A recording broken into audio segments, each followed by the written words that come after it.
Now that we've done that, we can actually start planning our shoot around the things that we cannot control. So for example, if we're shooting outside, the thing that we can't control is the sun. Now, we can work with the time that we start shooting because the sun is going to be in different positions in the day. But if we start fighting against the sun and the sun is front lit in the way that we're trying to shoot, basically what's going to happen is everything behind our subject is going to be extremely hot and blown out and overtaking our subject. Now, we don't want anything in this frame to be overexposed because the editor is going to kill you and we don't want you to be dead. And also there's no way to work with, there's no information there to work with once we get into the edit. But with some simple pre-planning, we could actually flip that and work with the sun and get some nice, great backlit sun, as well as the buildings behind us or whatever's behind us is actually into shadow. So what do you want the sky to look like? What do you want it to feel like? Do you want it to be a bit more hot, a bit more higher on the histogram? Or do you want it to be a bit more lower and a bit more moody, a bit more contrast, which is kind of the feel that I really like. If you want the sky to be more down, great, we can bring that ISO down, but that means we need to bring in more light for our subject. So say for example, we want to shoot at an ISO of around 800 because of our camera. That's what our camera's native ISO is, meaning what it works best at. When you think about dynamic range, which is the camera's ability to see shades of light between complete black and complete white, those shades of light there, it's called dynamic range. And every camera is a little bit different. You know, the higher end cameras can see more, so you can push the boundaries a little bit more. Some of the cheaper cameras can see a lot less, so you need to be careful about how you're exposing because they can easily overexpose.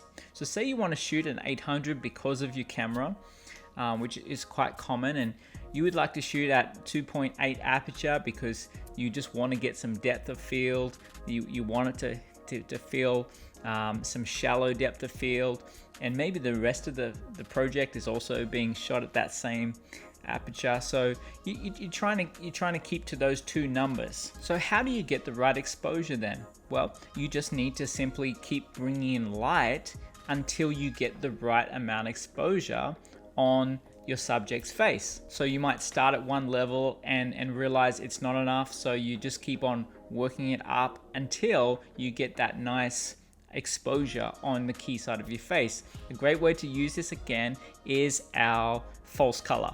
False colors are super helpful in these situations because it gives you a really clear representation. Maybe when you're not sure, your eyes are playing tricks on you.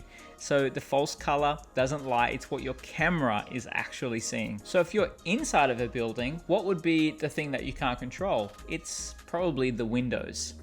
Now, again, like we talked about, we don't want those windows overexposed unless it's for a certain purpose, like we don't want to see outside, or we're trying to create some kind of glow or some kind of effect on that window. But most of the time, we're trying to not clip those windows. So we're going to expose to those windows just straight from camera without any lights. We're going to expose those windows that has the correct exposure. We can use our false color to see if that exposure is right. And then we're going to notice that our talent, that our subject is pretty dark. So we're going to bring in lights as a supplement light to bring up the exposure onto our subject to make their face have a correct exposure. If you were downtown in the city, maybe the thing that you can't control is the sunlight hitting a building behind your actor, which is just completely blown out. You know, it's just super hot, that white wall behind you, which is a building. And one of the things that we can think about there is the time of day. Maybe if we change the time of day, instead of that building being so hot and so high in exposure, it would be, if we change the time of day, we could shoot that scene when that building was in shadow so that we didn't have to bring as much light to light our subject. This is really going to help with the budget and saving a lot of manpower and time and effort. So here's the principle: whatever you can't control, you set your exposure to that thing. And then you build all of your other lights around that. So this is what you're looking for when you're on a scout, you're walking through a house, or you're seeing the location, maybe you're on a bridge, maybe you're on a mountaintop, it doesn't matter. Think about the time of day and think about the things that you cannot control. And this is what you need to know so that you know how much light do you need to bring for this job. Now, some other ways you can get around this is, well, change the location, change the direction that you're shooting in, possibly changing the camera to be maybe a more high-end camera that has more dynamic range, which can be able to handle the kind of highlights, the kind of dynamic range that you need in that scene. This might mean renting a camera for a day, but before you take a camera on a shoot, make sure you practice with that camera and actually know how to use it. Or you could change the time of the shoot so that at that time it's not overexposed in the background, but you're shooting into the shadow.